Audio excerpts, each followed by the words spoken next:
Kuravilangad service സഹകരണ ബാങ്കിൽ തെരഞ്ഞെടുപ്പ് നടപടിക്രമങ്ങൾ പുരോഗമിക്കുന്നു. വ്യാഴാഴ്ചയാണ് നാമനിർദ്ദേശ പത്രികകൾ സമർപ്പിക്കാനുള്ള അവസാന സമയം പിന്നിടുന്നത്. 14-ന് നാമനിർദ്ദേശ പത്രികകളുടെ സൂക്ഷ്മ പരിശോധന നടക്കും. 15-ന് നാമനിർദ്ദേശ പത്രികകൾ പിൻവലിക്കാനുള്ള സമയം പിന്നിടുന്നതോടുകൂടി തെരഞ്ഞെടുപ്പ് രംഗം സംബന്ധിച്ച ചിത്രം വ്യക്തമാകും. ഇടത് വലത് മുന്നണികൾ മുഖാമുഖം മാറ്റുരയ്ക്കുന്ന പതിവ് മത്സരമാണ് ഇത്തവണയും ഉണ്ടാകുകയെന്ന് വ്യക്തമാണ്. 30-നാണ് തെരഞ്ഞെടുപ്പ് നടക്കുന്നത്. മുൻകാലങ്ങളിൽ 11 സീറ്റുകളിലേക്കായിരുന്നു തെരഞ്ഞെടുപ്പ് നടത്തിയിരുന്നതെങ്കിൽ ഈ വർഷം മുതൽ 13 സീറ്റുകളിലേക്കാണ് മത്സരം നടത്തുക. വാർഡ് അടിസ്ഥാനത്തിൽ തിരഞ്ഞെടുപ്പ് നടപടിക്രമങ്ങൾ ചിട്ടപ്പെടുത്താൻ ശ്രമങ്ങളുണ്ടായെങ്കിലും അത് സംബന്ധിച്ച അനുമതി വൈകിയ സാഹചര്യത്തിൽ പഴയ രീതിയിൽ തന്നെയാണ് തെരഞ്ഞെടുപ്പ് ക്രമീകരിച്ചിരിക്കുന്നത്.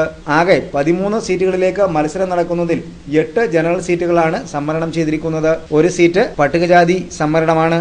ഒരു സീറ്റ് നിക്ഷേപകരുടെ പ്രതിനിധിക്ക് മത്സരിക്കുന്നതിന് വേണ്ടി സംവരണം ചെയ്തിരിക്കുന്നു. 3 സീറ്റുകൾ വനിതാ സംവരണമാണ്. പൊതുവിഭാഗത്തിൽ 8 സീറ്റുകളും വനിതാ സംവരണം 3 സീറ്റുകളും നിക്ഷേപകർക്കുള്ള ഒരു സീറ്റും പട്ടികജാതി സംവരണമായ ഒരു സീറ്റും ചേർന്ന് 13 സീറ്റുകളാണുള്ളത്. 2 സീറ്റുകൾ ഇത്തവണ വർദ്ധിപ്പിച്ചിട്ടുണ്ട്.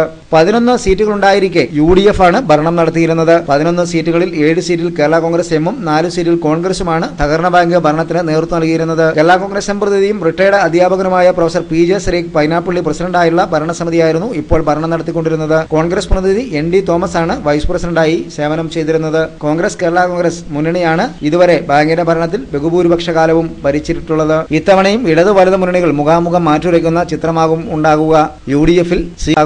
UDF-ൽ സീറ്റ് വിഭജനം സംബന്ധിച്ച അന്തിമ ധാരണകൾ നാളെ പൂർത്തിയാകുമെന്ന് UDF പ്രവർത്തനങ്ങൾക്ക് നേതൃത്വം നൽകുന്ന കേരള കോൺഗ്രസ് മണ്ഡലം പ്രസിഡന്റ് PC കുര്യൻ വ്യക്തമാക്കുന്നുണ്ട്. കോൺഗ്രസിനും കേരള കോൺഗ്രസിനും സീറ്റുകൾ വീതം വയ്ക്കുകയും ഘടകകക്ഷികൾ സംബന്ധിച്ച ചർച്ചകൾ പുരോഗമിക്കുകയും ചെയ്യുന്നതായാണ് കേരള കോൺഗ്രസ് നേതൃത്വം വ്യക്തമാക്കുന്നത്. കേരള കോൺഗ്രസിൽ സീറ്റുകൾ കേരള കോൺഗ്രസിലേക്ക് എത്തിയ സെക്കുലർ വിഭാഗത്തിനും ജോസഫ് ഗ്രൂപ്പ് വിഭാഗത്തിനും പ്രാതിനിധ്യം ലഭിക്കും വിധം ക്രമപ്പെടുത്താനാണ് നീക്കങ്ങൾ നടക്കുന്നതെന്നാണ് അറിയുന്നത്. മറ്റ് ഘടകകക്ഷികൾക്ക് സീറ്റുകൾ നൽകുന്ന സംബന്ധിച്ച് വ്യക്തമായ നിലപാട് നേതൃത്വം പുറത്തറിയിച്ചിട്ടില്ല.